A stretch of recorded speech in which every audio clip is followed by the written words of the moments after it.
What's up guys? Panibagong araw, panibagong vlog na naman. Pupunta pala kami ngayon sa bukid kasama yung bayaw ko at saka si binan ko. Dahil nga ililipat natin yung baga dito sa medyo mataas na paglagyan kasi doon sa pinaglagyan natin ay naabot na sila ng tubig. Kung makikita nyo yan mga lods ay sobrang lagi ng tubig dito sa pinakababa ng maisan. Bali nandun pala sa kabila pala yung baka natin at saka yung kalabaw. Kaya yun muna ang inuna namin kinuha kanina.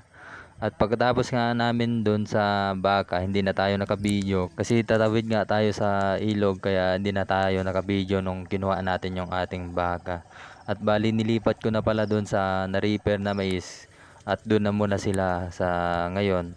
Isinama pala namin yung lambat para itaan dito sa baba ng ating maisan para makakuha din naman tayo ng kahit pang ulam man lang.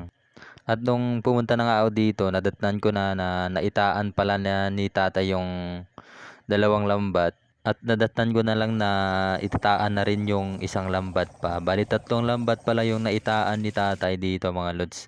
Ganito kasi yung kagandahan ng pagtaan ng lambat kasi yung hapon talaga. Kasi bukas makikita mo na lang na may nakukuha talaga na isda.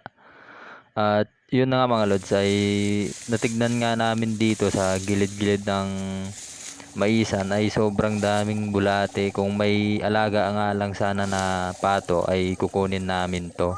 Sobrang dami talaga mga lods na bulate dito. Halos mapuno yung gilid talaga ng maisan dito.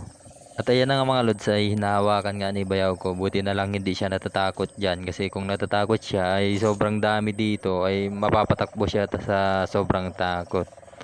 At kung mapapansin nyo mga lods ay patapos na si tatay dito magtaan. At pinaligo ko muna yung kalabaw dito sa gilid ng maisan mga lods. Dahil nga parang hinihingal siya kaya pinaligo ko muna dun. At nung tapos na nga kami mga lods ay umuwi na rin kami dito. Paano ba yan mga lods? Bukas na lang ulit yung update sa pagtaan natin. Thanks for watching mga lods. Bye bye!